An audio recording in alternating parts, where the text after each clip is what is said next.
যদি আমাদের কন্টেন্টগুলো আপনাদের ভালো লাগে তবে অবশ্যই লাইক করুন, শেয়ার করুন এবং চ্যানেলকে সাবস্ক্রাইব করুন। সাবস্ক্রাইব করার পরে বেল আইকনটি অবশ্যই দিয়ে রাখবেন যাতে আগামী সমস্ত ভিডিওর নোটিফিকেশন আপনাদের কাছে পৌঁছে যায়। কিন্তু আমাদের দেশের রাজনীতির যেটা হয় অপোনেন্ট পলিটিক্স, সেটা হচ্ছে হয়তো রুলিং পার্টি আমার পছন্দ না অপছন্দ যাই হোক, সে যদি ভালো কাজটাও করে সেটাকে আমি খারাপ বলে মানুষের কাছে প্রচার করবো, কোচাপুরে দেখাবো এবং নিজের ফুটেজ নেবো ওখান থেকে। এক্ষেত্রে কিন্তু আমাদের সেই অর্থে গণতন্ত্রের বিরাট ক্ষতি হচ্ছে এবং এই প্র্যাকটিসটা যদি পাল্টাতে হয় সেটা একমাত্র সনাতন সংস্কৃতি পারে, এটা কিন্তু ইউরোপীয় সংস্কৃতি পারবে না। এটা আমাদের সনাতন সংস্কৃতি। আর আরেকটা দিক হয়েছে কি, আমাদের দেশে বোধহয় 3000 কত পার্টি, এত যে রাজনৈতিক দল থাকে সেই দেশে কোনো কিছু ভালো করতে যাওয়াটা খুব মুশকিল। তার মধ্যে যেই দেশের যারা রাজনীতিতে অংশ করছে, রাষ্ট্র সেবা করবে, তারা নিজেরাই জানে না যে তারা ভারতীয় হিসাবে, রাষ্ট্র হিসাবে তাদের একজন ভারতীয় বা রাষ্ট্রের নাগরিক হিসাবে তাদের কি কর্তব্য তারা ঠিক জানে না। এবং শুধু তাই না, কর্তব্য না, এখন যদি যে কোনো তুমি একটি ছেলেকে জিজ্ঞেস করো আচ্ছা তুমি কি ভারতীয়, বলবে হ্যাঁ অবশ্যই, সেই যেই জাতি যেই এতেগুলো, তারপরে যখন সেকেন্ড প্রশ্নটা করবে যে আচ্ছা তুমি নিজেকে ভারতীয় হিসাবে গর্ববোধ করো, হয়তো সে বললো হ্যাঁ, না বললে তো কোনো কথা নেই। যদি হ্যাঁ বলে, যখন তুমি তৃতীয় প্রশ্নটা করবে যে ভারতীয় হিসাবে তুমি নিজেকে কেন গর্ববোধ করো, তখন দেখবে ঠিক 2-3টে লাইন বড়জোর একটা উত্তর দেবে, তারপরে থেমে যাবে। কি বলবে? হ্যাঁ ভারত একটা মহান দেশ, বহু পুরনো দেশ, সেখানে আমরা সবাই বহু ভাষা, বহু ধর্ম, বহু জাতি সবাই মিলেমিশে থাকি। হ্যাঁ, থেকে আমাদের দেশে এই লেখা হয়েছে, এই বা বেদ রামায়ণ মহাভারত লেখা হয়েছে, আমাদের দেশে মনীষী জন্মেছে বলে চুপ। তারপর সে আর কিছু জানে না। তা আমার দেশের প্রতি আমার যদি প্রাউডনেস না থাকে, আমার দেশকে যদি আমি না জানি, তাহলে এই ছেলেটাই তো পরে রাজনীতিতে আসবে, আসছে এসে সেই কিন্তু রাষ্ট্রকে রিপ্রেজেন্ট করছে বা জনগণকে রিপ্রেজেন্ট করছে। এবার সে তারপরে নীতি নির্ধারণ করতে যাচ্ছে, কোনো পলিসি মেকিং করতে যাচ্ছে। এবার ধরো কোনো ডাক্তার, ধরো তুমি একজন সার্জেন, তুমি অপারেশন থিয়েটার ওটিতে যাচ্ছ, কিন্তু তুমি জানো না যে অ্যানাটমি সিস্টেম আমার কোথায় ভেসেল আছে, কোথায় লিভার আছে, কোথায় ভালো তুমি পারবে সার্জারি করতে? পারবে না তো। তাহলে আমার দেশে একজন দেশ সেবক, জনসেবক, জননেতা, তিনি দেশ সেবা করতে যাচ্ছেন, তিনি এই দেশটাকে জানেনই না, এই দেশটা শুরু কী করে হয়েছিল জানে না, এই দেশটার পতনের কী কারণ উনি জানেন না, এই দেশটা অ্যাকচুয়ালি কী করলে ভালো হবে সেটাও তিনি জানেন না। তাহলে উনি দেশ সেবাটা কী করে করবেন? হ্যাঁ হ্যাঁ, এবং তারাই আবার বেশি জানেন। এই যে রবীন্দ্রনাথ ঠাকুর একটা দারুণ কথা বলেছিলেন যে আমাদের দেশে এমন কিছু লোক বাস করেন যারা নিজেকেও জানে না, অপরকেও জানেন না, যারা এই ঠিক কী সেটাও জানে না, ভুল কী সেটাও জানে না, এমনকি তারা এটাও জানেন না যে আসলে তারা কিছুই জানেন না। এবং এই আনফর্চুনেটলি এই সংখ্যার লোকজনই কিন্তু আমাদের রাজনীতি, অর্থাৎ ভারতবর্ষের রাজনৈতিক মহলটা তারা বেশি চালাতে। তার মানে এই না যে সেখানে যেটা থাকছে তারাই সবাই এরকম না, তাদের মধ্যে অনেক কোয়ালিটি লোক, ভালো লোক আছে, কিন্তু সেই সংখ্যাটা প্রয়োজনের তুলনায় অত্যন্ত কম। তার কারণ কি, সনাতনী সংস্কৃতি একটা এখন জাগরণ শুরু হচ্ছে, কিন্তু সেটাকে যতক্ষণ রাষ্ট্রীয় ক্ষেত্রে প্রয়োগ না করতে পারছি, সেই জায়গাটা কিন্তু আমরা ওই প্রয়োগটা আমাদের যে সনাতন সংস্কৃতির যে আসল যে জ্ঞান দ্বারা সেইটা যতক্ষণ ইমপ্লিমেন্ট না হবে, ততক্ষণ রাষ্ট্র ব্যবস্থায় না আসবে, ততক্ষণ কিন্তু সফল গণতন্ত্র কোনোদিনই সফল হতে পারে না, রাষ্ট্র ব্যবস্থা কোনোদিনই সফল হতে পারে না। যেমন আমরা ছোটোবেলাতেই বিশ্বাস করি কি, মানে একজন আমার সঙ্গে একসময় সে 90-এর দশকে একজন ইউরোপিয়ান খুব প্রবুদ্ধ মানুষ, তার সঙ্গে বিদগ্ধ মানুষ, হ্যান্স মার্কেস, ডক্টর হ্যান্স ডেনমার্কের পরিচয় হয়েছিল। তখন আমি বলেছিলাম যে অ্যাকচুয়ালি বলুন তো আপনাদের সঙ্গে আমাদের তফাৎটা কী, মানে এই আপনাদের বডি ল্যাঙ্গুয়েজ আর আমাদের বডি ল্যাঙ্গুয়েজের মধ্যে তফাৎটা কী? আপনারা সব কিছুতে কেন অ্যাডভান্স, আপনাদের আর আমাদের সব কিছুতে আমরা কেন পিছিয়ে বসে? সেটা তো সে 90-এর দশক, তখন সেইভাবে সবে রাম মন্দির নিয়ে জাতীয়তাবাদী আন্দোলন শুরু হয়েছে, আমরা নিজেদের হিন্দু বলে আইডেন্টিটি ভাবা শুরু করেছি সবে আর কি, আমি সেই সময়ের কথা বলছি। তো উনি বলেছেন মেন তফাৎটা কোথায় জানো, আমাদের ছোটবেলা থেকে শেখানো হয় যে আমরা হচ্ছে প্রভু, আমরা জন্মেছি প্রভুত্ব করার জন্য, আর তোমাদের শেখানো হচ্ছে যে তোমরা অ্যাকচুয়ালি স্লেভ জাতি, জন্মেছো দাসত্ব করার জন্য। এই যে মেন যে মাইন্ডসেট, এইখানেই তোমরা পিছিয়ে যাচ্ছ। তোমরা জানোই না যে তোমরা ভারতীয়রা কত মহান, এবং কত এমন একটি দেশ যে দেশটি সারা ইউরোপ আমেরিকা সহ আফ্রিকা সহ পৃথিবীর এমন কোনো সভ্যতা নেই তোমাদের কাছে ঋণী না। এই কথাটা তোমরা যেদিন জানবে, তোমরা যেদিন নিজের সভ্যতাকে নিয়ে গর্ববোধ করা শুরু করবে এবং তোমরা যেদিন বিশ্বাস করা শুরু করবে যে আমরাই পৃথিবীকে শাসন করব, শাসন মানে এই না বন্দুক কামান দিয়ে জোর না, আমরা আমাদের সংস্কৃতি প্রতিভা সভ্যতা দিয়ে, যেরকম আমরা এর আগেও করেছিলাম, যেটা কনফুসিয়াস স্বয়ং বলেছিলেন যে ভারতবর্ষ এমন একটি দেশ একটি সেনা না পাঠিয়েও আমাদের চীনকে হাজার হাজার বছর শাসন করেছে। এটা কনফুসিয়াসের নিজের কথা। মানে ভারতবর্ষ সেনা পাঠাতে হতো না, ভারতের কাছে এমনি নতজানু হতো। হ্যাঁ, আমাদের এরকম একটা জায়গা ছিল, মানে তুমি যে আমার বিরুদ্ধে বন্দুক তাক করবে সেই বন্দুকটা আমার জ্ঞানেই তুমি পেয়েছো। তুমি যে আমাকে ঢিলটা ছুঁড়বে সেই ঢিলটা তোলাও আমি তোমাকে শিখিয়েছি, তো তুমি ছুঁড়বে কাকে? তো এই জায়গাটা আসার জন্য যতদিন না বডি ল্যাঙ্গুয়েজটা আমাদের না আসবে ততদিন কিন্তু কোনো কিছুই সফল হবে না।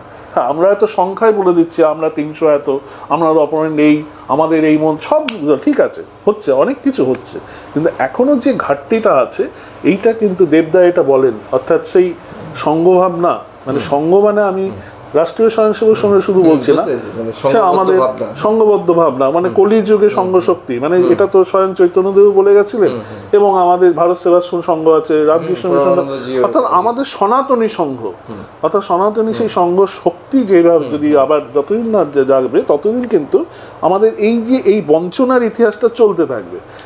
এবং এই বঞ্চনার ইতিহাসে কিন্তু আরেকটা বঞ্চনার দিক, মানে এটা একটা খুব গুরুত্বপূর্ণ, এক তো ডিভাইড অ্যান্ড রুল পলিসি, ভারতবর্ষকে ভাগ করা হলো ধর্মভিত্তিতে, আবার ভাগ করে বলা হলো না না না ওটা ব্রিটিশরা করে দিয়েছে, আমাদের মধ্যে কোনো বিভেদ ছিল না। অথচ ডেলি ভারতবর্ষে কোথাও না কোথাও, মানে আমি দাঙ্গা কথাটা বলবো না, অ্যাকচুয়ালি অ্যাসল্ট হচ্ছে। তা সেটা এখনো দেখতে, মহান গান্ধীজি তো নোয়াখালীর সময় না হয় বৃদ্ধ হয়ে গিয়েছে, কিন্তু মোপালার সময় তো বৃদ্ধ হননি। সরোজিনী নাইডু, অ্যানি বেসান্ত দস্তুর মতো চিঠি লিখছে, সরোজিনী নাইডু দস্তুর মতো কষাঘাত করছে কংগ্রেসের উপরে, যে এবার তো কিছু বলুন, এনাফ ইজ এনাফ, এই শব্দটা ব্যবহার করেছেন Sarojini Naidu, enough is enough. না, ওটা অ্যাকচুয়ালি উনি বলেছিলেন শেষে, এনাদের বলেছিলেন যে ওটা হচ্ছে অ্যাকচুয়ালি সর্বহারা মুসলমানদের এই প্রভু হিন্দুদের ওপর তার অধিকার লড়াইয়ের লড়াই, মানে অধিকার কেড়ে নেওয়ার লড়াই, এরকম ধরনের উনি একটা অদ্ভুত একটা ওয়ার্ড বলেছিলেন। উনি বলেছিলেন যে I am proud of Moplah warriors, আমরা যেন কোনোভাবে তাদেরকে কন্ডেম না করি, মোপালা ওয়ারিয়ার্স শব্দটা ব্যবহার করেছিলেন, because they are fighting for their religious cause and they are fighting against those oppressive or aggressive, oppressive Hindus who wanted to rule over them, এরকম টাইপের কথা, এরকম একটা উনি ন্যারেটিভ ছেড়েছিলেন। মজাদার যে ব্যাপারটা সুমনদা হয়েছে যে আমরা যখন আজকে ধরুন শুরুতেই বললাম ভারতীয় রাজনীতি, এখন আমার কখনো কখনো একা একা যখন বসি বা শুয়ে থাকি নিজের সঙ্গে চিন্তন করি, প্রাইমারি প্রশ্নটাই হচ্ছে যে আমরা কি আদৌ ভারতে রাজনীতি করছি না আমরা পলিটিক্স করছি। ঠিক, পলিটিক্স আর রাজনীতি এক তো নয়। আমরা তার বাংলা পলিটিক্সের বাংলা কি, আমরা আপনার ছাত্রকে আপনি জিজ্ঞেস করলে সন্দীপের ছাত্রকে সবাই বলবে রাজনীতি। পলিটিক্সের রাজনীতি তো পলিটিক্সের বাংলা তো রাজনীতি হতে পারে না। পলিটিক্স শব্দটা তো যদি ভুল না করি গ্রিক বা ল্যাটিন ওয়ার্ড পলিটিকা থেকে এসেছে, পলিটিকা থেকে এসেছে, গ্রিক পলিস থেকে, হ্যাঁ পলিস থেকে, পলিস থেকে এসেছে, পলিটিকা থেকে এসেছে, পলিটিকা। পলিটিকার মানে হচ্ছে শহরের ব্যাপার স্যাপার, অ্যাফেয়ার্স অফ আ সিটি, শহুরে ব্যাপার, যেটা বলি না আমরা শহুরে ব্যাপার, আরে এরকটা তো শহুরে ব্যাপার স্যাপার। তো শহুরে ব্যাপার স্যাপার যেটা একটা সিটিকে পরিচালনা করতে যা ব্যাপার স্যাপার লাগে সেইটা হচ্ছে পলিটিক্স। তখন তো নগর রাষ্ট্রের কনসেপ্ট, এবং এটা অ্যাকচুয়ালি ঠিক বলে, যেমন মনে পড়লো এটা মানে হিসাব মতো আমরা যদি অ্যাথেন্স থেকে এসেছি, অ্যাথেন্স থেকে, এবং আমরা যেমন বলি না যে আরবান নকশাল, মানে ওটা আরবান ডেমোক্রেসি, আরবান ডেমোক্রেসি, মানে ওটা সবার জন্য না, জেনারেল ডেমোক্রেসি নয়।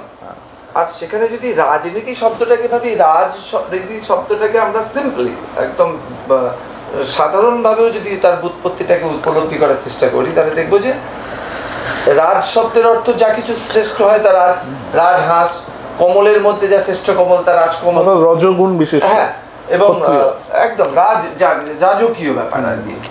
পরিবারের মধ্যে শ্রেষ্ঠ পরিবার তো রাজ পরিবার, এরকম বলি না আমরা যে একদম কুমারের মধ্যে শ্রেষ্ঠ কুমার তো রাজ মানে শ্রেষ্ঠ। তো তার নীতি প্রণয়ন, তাহলে তার নীতি, তাহলে রাজনীতি মানে হচ্ছে শ্রেষ্ঠ নীতি। শ্রেষ্ঠ নীতি, রাজনীতি শব্দের অর্থ হলো শ্রেষ্ঠ নীতি সমন্বয় যেখানে ঘটে সেটাই রাজনীতি। আবার আমাদের রাজা কিন্তু আমাদের যে রাজনীতি, আমাদের দেশের রাজার সঙ্গে কিন্তু ইউরোপের রাজা মিলিয়ে দিলে হবে না, মিলতে পারে, কারণ ওদের রাজারা হচ্ছে সব ভাইকিংসের বংশধর, আমাদের রাজারা সব ঋষিপুত্র, তারা রাজর্ষি। আমাদের রাজাদেরকে গুরুকুলে যেত, তো বশিষ্ঠ মুনির আশ্রমে গিয়ে ব্রহ্মচর্য 12 বছর করার পর তারপরে তারা রাজপাট পেয়েছেন। হ্যাঁ, তারপরে ফিরেছেন। প্রতিমধ্যে তারকাসুর বধ, যে কর্মে রাজ হৃদয় ঋষি, সেই রাজস্বীর নীতি প্রণয়ন হচ্ছে রাজনীতি। ওই শ্রেষ্ঠত্ব যতক্ষণ পর্যন্ত। কালকে আমাদের বাংলারই একজন স্বনামধন্য জননেতা IPL ম্যাচ দেখতে গেছেন, সেই উপলক্ষে আমি আমার ফেসবুকে একটা পোস্ট দিয়েছি, যেখানে তার বিভিন্ন অনুরাগীদের খুব হৃদয়ে ব্যথা লেগেছে। তো আমার মূল বিষয়টা তারা বুঝতে পারেনি, আমি সেটা হেডিং দিয়েছি এই আর সেই মানে পণ্ডিত দীনদয়াল উপাধ্যায়জিকে নিয়ে অল্প বিস্তর পড়াশুনো করার সৌভাগ্য আমাদের হয়েছে এই প্রজন্মের, কারণ আমরা তার বেশ কিছু যে একাত্ম মানব দর্শন ইত্যাদি গ্রন্থগুলো পেয়েছি, আর এখন এই তথ্য প্রযুক্তি যথেষ্ট সুলভে পাওয়া যায়। তো পণ্ডিত দীনদয়াল উপাধ্যায়জির যে জীবন পন্থা, যদি সত্যি ভারতবর্ষে কেউ রাজনীতি করে থাকে তাহলে সেটা করেছেন একমাত্র পণ্ডিত দীনদয়াল উপাধ্যায়জি। শ্যামাপ্রসাদ মুখোপাধ্যায়কে এই জন্য পিকচারে আনলাম না, শ্যামাপ্রসাদ মুখোপাধ্যায় রাজনীতি করেননি, উনি ছিলেন জন্ম বিপ্লবী, শেষটাও হয়েছে বিপ্লবের মাধ্যমে। মানে একটা মানুষকে তার নীতি প্রণয়নের জন্য যে স্টেবিলিটির প্রয়োজন হয়, দুর্ভাগ্যবশত শ্যামাপ্রসাদ মুখার্জির জীবনে সেই অবসরটাই কখনো আসে না। এমনকি লাল বাহাদুর শাস্ত্রী, তার মধ্যেও এই শ্রেষ্ঠ রাজনীতি দেওয়ার অবসর থাকলেও তাকে তার সঙ্গে নিয়ে মেরে দেওয়া হয়। সেক্ষেত্রে আমাদের স্বয়ং যার জন্য স্বাধীনতা পেয়েছি নেতাজি সুভাষচন্দ্র বোস, একই কথা। তো এই এমনকি বীর সাভারকার, যাকে অ্যাকচুয়ালি আমৃত্যু অ্যারেস্ট করে নজরবন্দি, এটা অনেকে জানি না, অনেকে বলে উনি মুচলকে দিয়েছেন, না মুচলকা না, মুচলা ওনার সঙ্গে কন্ট্যাক্ট হয়েছিল তুমি বোম্বের বাইরে যাবে না, মুম্বাই প্রেসিডেন্সির বাইরে তুমি যাবে না, এবং উনি গৃহবন্দী ছিলেন অ্যাকচুয়ালি, এবং স্বাধীনতার আগে না, স্বাধীনতার পরেও শারীরিক কারণ যদি না হতো সেইটুকুও তাকে ছাড়া হতো না। তো এবার বিষয়টা হচ্ছে, যখন আমাদের দেশে দাদা রাজনীতিই নেই, যখন পুরো বিষয়টাই পলিটিক্স, তাহলে পলিটিক্স যখন থাকবে তখন আপনাকে শহুরে ব্যাপারে আপনাকে আলটিমেটলি এটা একটা শহর, নামটা বলছি শহর, কিন্তু একবার ভেবে দেখুন তো, শহর মানে যার প্রাণ নেই, শহরের প্রাণ থাকে না, এটা শহরের লোকেরাও মানবে। প্রাণ তো আমরা গ্রামে খুঁজে বেড়াই, তাই জন্য মানুষ একটুখানি ফ্রেশ এয়ার পাওয়ার জন্য ফ্যামিলি নিয়ে উইকেন্ডে চলে যাচ্ছে কোনো গ্রামে, যে একটু প্রাণ নিয়ে ফিরে আসে। জড়ো চারিদিকে কংক্রিটের প্রাচীর, এরকম আমরা এখন দেখছি। কিন্তু যখন প্রাচীন নগরও ছিল, সেই প্রাচীন নগর মানেই ব্যস্ততা, নগর মানে মানুষের কিছু অবসর নেই, নগর মানে সেখানে দর্শনের প্রভাব কম, সেখানে বস্তুর প্রভাব বেশি। সেই রকম সমন্বিত একটা নীতি বলেই যেখান থেকে শব্দটা এসছে, পলিটিকা থেকে পলিটিক্স, যদি সেটাই রাজনীতি আর পলিটিক্সের মধ্যে যদি পলিটিক্সকেই ভারতবর্ষ বেছে নিয়ে থাকে, আর বাঁচবেই না বা কেন? আপনি কথা প্রসঙ্গে তখন বলছিলেন না যে আমাদের সংবিধানটা এমন হওয়ার তো কথা নয়, পোল্যান্ডের ইন্সপিরেশন আমাদের এখানে কেন আছে, এই কথাগুলো আপনি বলছিলেন। আমি তখন মনে মনে বসে ভাবছিলাম যে আমি সুমনদাকে বলবো, কেন হবে না সুমনদা, যারা সংবিধান রচনা করছেন তারা কি আদৌ ভারতীয় ছিলেন না? তারা তো ম্যাকলের সেই ব্রেন চাইল্ড, যারা বলেছিল they will be brown skinned English people. ঠিক, এরা তো ব্রাউন স্কিনড ইংলিশ পিপল ছিলেন।